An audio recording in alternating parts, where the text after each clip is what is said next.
UGC net. So the examination UGC net 2024 is near by. कुछ ही दिन और बाकी रह गए हैं. सो मैं आज लेके आई हूँ एक वीडियो जिसमें हम लोग बात करेंगे UGC नेट 2022 के क्वेश्चन पेपर के ऊपर. I hope this will be useful. मैंने ऑलरेडी 2023 का पेपर अपलोड कर दिया है, दिसंबर वाला, जो मेरे यूट्यूब चैनल में है, आपको मिल जाएगा. ये है 2022 का पेपर जिसमें मैं डिस्कशन करूँगी बहुत सारे इंपॉर्टेंट चीज़ों का, जैसे कि कुछ क्वेश्चन जो आपको बहुत काम में आएंगे. सो चलिए शुरू करते हैं आज का पेपर. देखिए फर्स्ट क्वेश्चन क्या है, which of the following are of practical significance in research. वो क्या होता है? Social pressure, research topic, research design, research method या फिर कंपैरिजन विथ फेलो रिसर्चर. उत्तर क्या है? उत्तर है डी मतलब बी, सी और ई मतलब रिसर्च टॉपिक, रिसर्च डिज़ाइन और रिसर्च मेथड. अब देखिए लॉजिकल रीजनिंग का क्वेश्चन आ गया. Find the missing term in the given series. क्या क्या होगा? 16, 20, 25, 30, 36, 42, 49 दिया गया है. मेरा एक आपके लिए छोटा शॉर्टकट है. आप जब भी लॉजिकल रीजनिंग का कर रहे हो, इस बार क्या है, पेन और पेपर मोड है, ठीक है. आप जब भी कर रहे हो, आप एक काम कीजिए कि आप एक रख दीजिए हाथ के सामने, और जब भी कर रहे हो लिख लिख के करो, क्योंकि जब हम लिख लिख के करते हैं ना तो हम लोग का दिमाग बहुत अच्छे से चलता है. मतलब मुझे ऐसा लगता है कि लॉजिकल रीजनिंग करने के समय अगर आपका हाथ सामने रहे तो वो बहुत सुविधा देगा आपको ये कंप्लीट करने के लिए. देखिए हम करते हैं, चलिए एक साथ. 16 के बाद 20, फिर ये देखिए 5, फिर ये 6, 7. देखिए कितना इजी हो गया. तो अगर हम देखते हैं कि 49 को 7 से ऐड करेंगे तो क्या आ जाएगा? 56. देखिए हम देख पा रहे हैं ना, 5, 5, 6, 6, तो हम बता पा रहे हैं कि ऐसा होगा, ठीक है. तो जैसे हम बचपन में करते थे ना, सक्सेसर प्रेडिसेसर, सो उसी की तरह. Next question, solar ponds produce potable water, are thermal energy collector, use tall gradient to inhibit heat loss, are used for swimming in cold region, produce heated water. Which one will be the answer? So we have to choose the correct answer from the options. Is that A, B, C, or is that B, B, C, E, or is that A, B, C, D, or B, C, D, E? Obviously the answer is B. Why? I will explain you. Solar pond is what? It's a body of water which collects and stores solar energy. Solar energy will warm a body of water which is exposed to the sun. But the water loses its heat unless some method is used to trap it. Like water warmed by the sun expands and rises as it's become less dense. So once it reaches the surface, the water loses its heat to the air through convection. So the colder water, which is heavier, moves down to replace the warm water, creating a natural convective circulation that mixes the water and dissipates the heat. The design of solar pond reduces either convection or evaporation in order to store the heat collected by the pond, and they can operate in almost any climate. Education is a manifestation of perfection already in man. ये जो question है ये एकदम first में जो पढ़ते हैं ना, NTA का बुक जो आता है पेपर 1 में, आप देखिएगा कि इसमें वो आता ही है. तो ये किसने कहा है? बहुत ईजी है, स्वामी विवेकानंद जी ने कहा है. Vivekananda believed education is a manifestation of perfection. He thought it's a pity that the existing system of education did not enable a person to stand on his own feet, nor did it teach him self-confidence. So him education was an assimilation of noble idea. He preached neo vedanta. उन्होंने क्या पढ़ाया था? Neo Vedanta. ये भी आपका MCQ आ सकता है. उन्होंने क्या पढ़ाया था?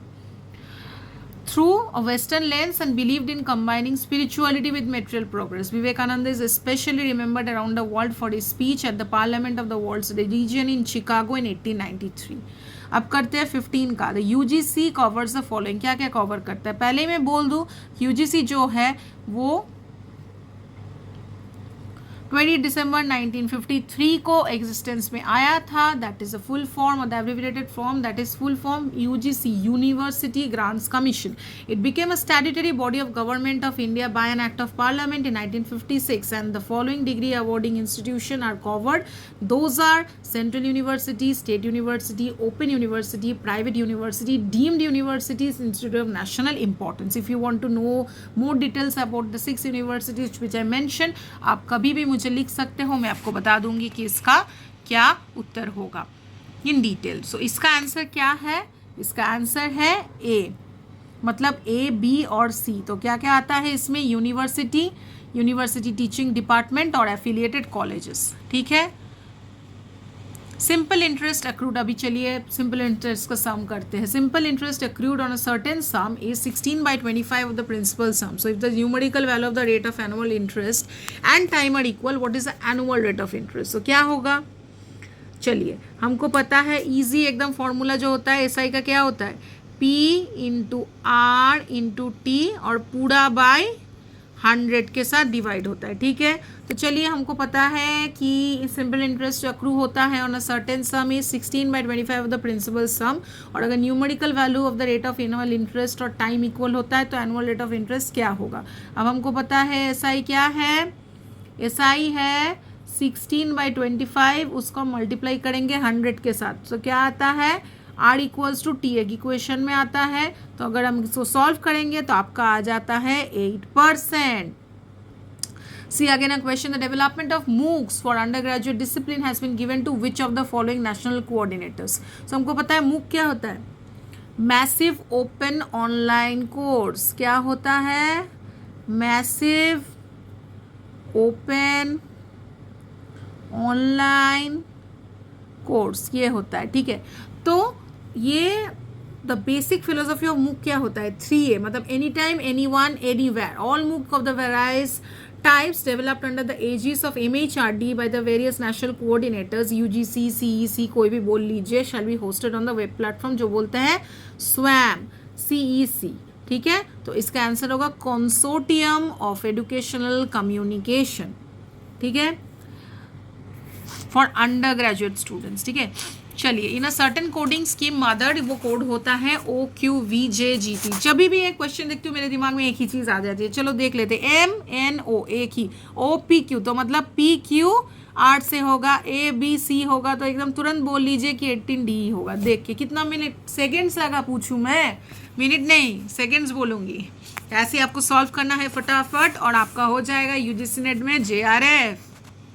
Which of the 5 essential characteristics of the middle term hetu is violated when an inference involves a non-inferentially contradicted middle? तो वो क्या होता है, चारों ऑप्शन दिए गए हैं यहाँ पे। middle term must be absent in all negative instances in which the major term is absent. Middle term must be non-incompatible with the minor term. Middle term must be present in the minor term. Middle term must be present in all positive instances in which the major term is present. So इसमें से answer क्या होगा, इसमें से answer होगा middle term must be present in all positive instances in which the major term is नहीं, इसका answer होगा middle term must be non incompatible. देखिए इंडियन लॉजिक में क्या होता है, फॉलसी होता है हेटावर्सा, मतलब फैलेसी मतलब middle term appears to be a reason but not a valid reason. In Western logic, fallacies are formal in nature, but the Nayakis hold that the logical form of inference are the same for all valid inference. A fallacy relates to material constitution of an inference. So all fallacy are material fallacy.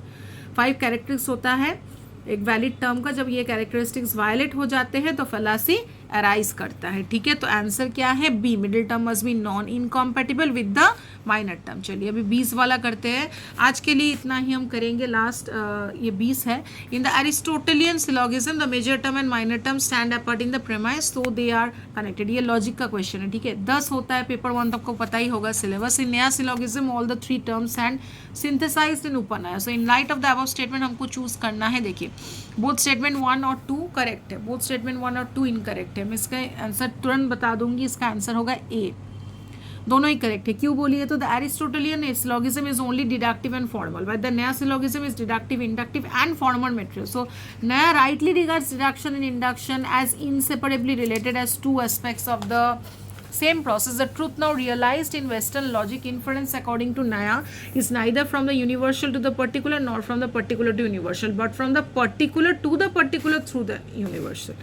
So best of luck students. If you like the video, do subscribe to my channel, and thank you watching for this video.